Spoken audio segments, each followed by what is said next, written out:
नमस्ते दोस्तों, eco.com में आप सभी का स्वागत है।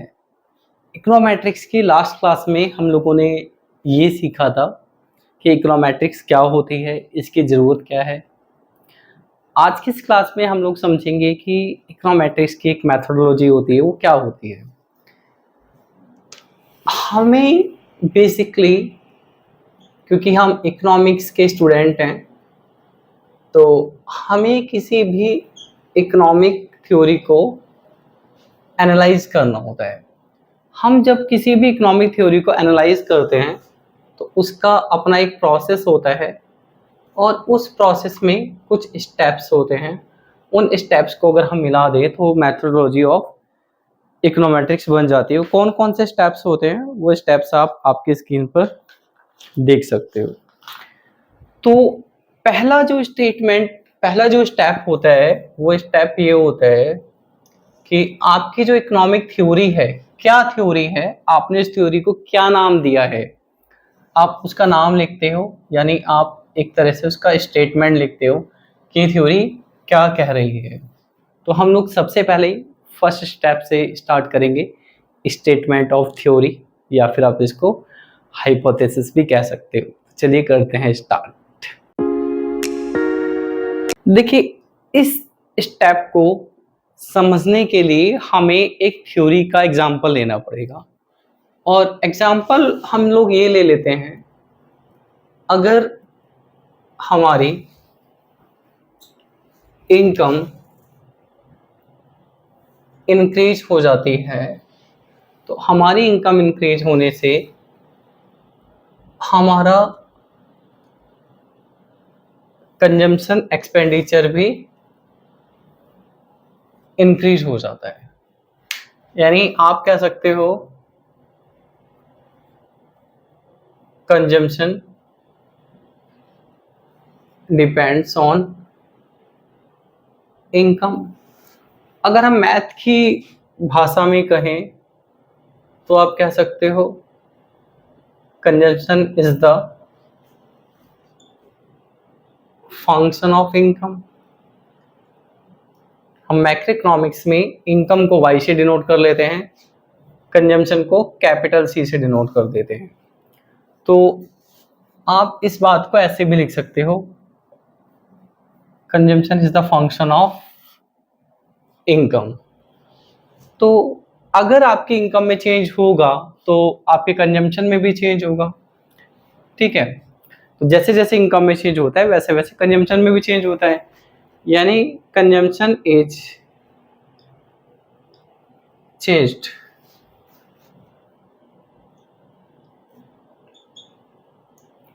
Due to change in Y. यानी इनकम में चेंज होने से कंजम्पशन में चेंज होता है। अगर मैं इसको कुछ इस तरह से लिखूं, change in consumption divided by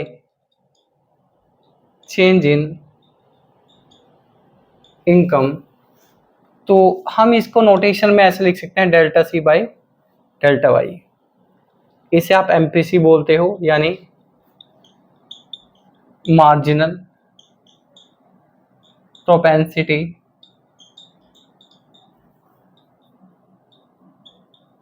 two consume. ठीक है, एमपीसी आपको क्या बताती है?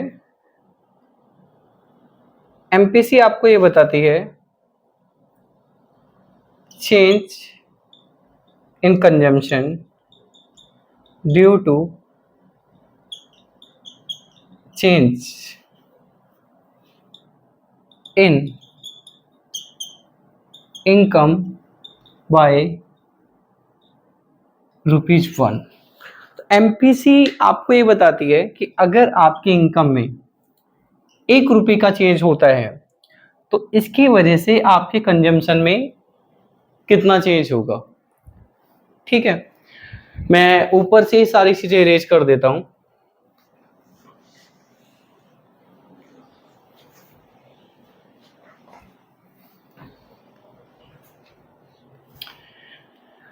अब इस बात को हम लोग डेरिवेटिव की फॉर्म में अगर लिखें तो कैसे लिखेंगे? डेरिवेटिव की फॉर्म में लिखने के लिए हमें क्या करना पड़ेगा? हम लोग लिमिट लेंगे delta Y tends to 0, delta C delta Y, और लिमिट लेने के बाद ये डेल्टा की जगह हो जाएगा D C by D Y. Derivative क्या बताता है आपको? ये बताता है rate of change in C with respect to Y, यानी इनकम की वजह से आपके कंजम्पशन में क्या चेंज होगा, ठीक है। और इनकम में हम चेंज कितना मान रहे हैं? 1 रुपीज का। इसका मतलब क्या है? इसका मतलब ये है, अगर आपकी एमपीसी की वैल्यू है 0.9, इसका मतलब ये है कि अगर आपकी इनकम में 1 रुपए का चेंज होता है तो आपके कंजम्पशन में 90 पैसे का चेंज होगा, ठीक है। इसका मतलब क्या है? इसका मतलब यह है कि अगर आपके इनकम में 1 रुपए का चेंज होता है तो आपके कंजम्पशन में 9 पैसे का चेंज होगा। इसका मतलब क्या है? इसका मतलब यह है कि अगर आपके इनकम में 1 रुपए का चेंज होता है तो आपके कंजम्पशन में 75 पैसे का चेंज होगा। इसका मतलब यह है कि अगर आपके इनकम में 1 रुपए का चेंज होता है तो आपके कंजम्पशन में भी 1 रुपए का चेंज होगा। इसका मतलब यह है कि अगर आपकी इनकम में 1 रुपए का चेंज होता है तो आपके कंजम्पशन में सवा यानी कि 1.25 रुपीज का चेंज होगा। इसका मतलब यह है कि अगर आपके इनकम में 1 रुपए का चेंज होता है तो आपके कंजम्पशन में 3 रुपए का चेंज होगा, ठीक है। देखिए, इकोनोमेट्रिक्स एक अप्लाइड सब्जेक्ट है। इस सब्जेक्ट को आपको या तो अपनी जॉब में या फिर आपको अपने बिजनेस में अप्लाई करना होगा, तो आप इसको ठीक तरीके से अप्लाई कर पाओ, इसके लिए हम एक एग्जांपल लेते हैं। एग्जांपल ये है कि एक इंडिविजुअल है, वो कहीं जॉब करता है। हम लोग मानते हैं उसकी इनकम इंक्रीज हो गई है, इनकम में चेंज हो गया, जो चेंज है पॉजिटिव है, यानी इनकम बढ़ गई है। इनकम में जो चेंज हुआ है, जो इनकम बढ़ी है, वो इंक्रीमेंट हुआ है 5000 पर मंथ का, हम लोग ये मान लेते हैं, ठीक है। तो अब हम ये मानते हैं कि जिस ऑफिस में ये जॉब कर रहा है उसी ऑफिस में और भी लोग काम करते हैं। लगभग 60-70 लोगों का स्टाफ है, उसमें से सबकी सैलरी अलग अलग इंक्रीमेंट हुआ है उनकी परफॉर्मेंस के हिसाब से। लेकिन कुछ ऐसे लोग हैं जिन लोगों की इनकम का जो इंक्रीमेंट है 5000 पर मंथ का हुआ है, मान लेते 20-25 ऐसे लोग हैं। तो अब होगा क्या, आप ये देखोगे, इसकी वजह से इनके कंजम्पशन में चेंज होगा, यानी कंजम्पशन बढ़ेगा। कंजम्पशन में चेंज अलग अलग हो सकता है। मान लीजिए कि इंडिविजुअल है, उसने ये सोचा कि अब मेरी इनकम 5000 पर मंथ इंक्रीज हो गई है, मैं 2000 पर मंथ अपने कंजम्पशन में चेंज करूंगा, यानी अपने खर्चे 2000 पर मंथ इंक्रीज कर दूंगा। 3000 पर मंथ में सेव करूंगा। बच्चे बड़े हो रहे हैं, इनके लिए सेव कर लेता हूँ फ्यूचर के लिए। इसी तरह से किसी ने सोचा मैं अपने खर्चे 3000 पर मंथ बढ़ाऊंगा, किसी ने इतना सोचा, सबने अलग अलग तरीके से सोचा, ठीक है। कुछ ऐसे भी लोग हैं जिन्होंने ये सोचा कि भाई मैं तो एक काम करते हैं, कल किसने देखा है, जिंदगी एंजॉय करते हैं, 5000 ही अपने खर्चे में इंक्रीज कर दूंगा जितनी सैलरी इंक्रीज हो गई है। कुछ ऐसे भी आपको खतरनाक लोग मिलेंगे जिनकी इनकम में इंक्रीज कम होता है, उनके खर्चों में ज्यादा इंक्रीज होता है। अब देखोगे कुछ लोग आपको आपके लाइफ के आसपास, आपके शहर में, आपकी गली मोहल्ले में ऐसे मिल जाएंगे जिनकी इनकम होगी 25,000 पर मंथ, लेकिन उनके एसी का बिल आ रहा होगा 5,000 पर मंथ। यानी 25,000 यार आपकी सैलरी है, आप एसी चलाते हो, 5,000 उसका बिल आ जाता है आपके गर्मी में। ऐसे लोगों के पास कई सारे क्रेडिट कार्ड होते हैं और पूरी जिंदगी उनकी इंस्टॉलमेंट और किस्तों पे चल रही होती है, पता नहीं कैसे चलाते हैं। तो हम यहाँ पे ऐसे लोगों की बात नहीं कर रहे हैं, ऐसे 2 तरह के लोगों की हम बात यहाँ पे नहीं कर रहे हैं। ये हमारा एजम्पशन है कि हम ऐसे लोगों को यहाँ पे नहीं ले रहे हैं जिनकी इनकम 5000 चेंज हुई है और जिनके खर्चे या तो 5000 चेंज हुए हैं या 5000 से ज्यादा। हम ऐसे लोगों को स्टडी करेंगे जिनकी इनकम अगर 5000 चेंज हुई है तो उनके जो खर्चों में चेंज हुआ है वो 5000 से कम है। यानी हम ऐसे लोगों की बात कर रहे हैं, if income increases then consumption also increases, but increase in consumption is less than increase in income। यानी कंजम्पशन में चेंज तो हो रहा है लेकिन वो इनकम के कंपेयर में क्या है, कम है, इट इज लेस देन। ठीक है, तो हम ऐसे लोगों की बात करेंगे जब भी उनकी इनकम बढ़ेगी तो वो अपने इनकम के कंपेयर में खर्चों को कम बढ़ाएंगे। अब ये वाली बात अगर हम यहाँ पे अप्लाई करें तो इसका मतलब है हम ऐसे लोगों की बात नहीं कर रहे हैं, क्योंकि ये ऐसे व्यक्ति थे, ये ऐसे व्यक्ति थे जिनकी इनकम 1 रुपए बढ़ी, खर्चा भी 1 बढ़ गया, इनकम 1 रुपए बढ़ी, खर्चा 1.25 रुपए बढ़ गया, इनकम 1 रुपए बढ़ी, खर्चा 3 रुपए बढ़ गया।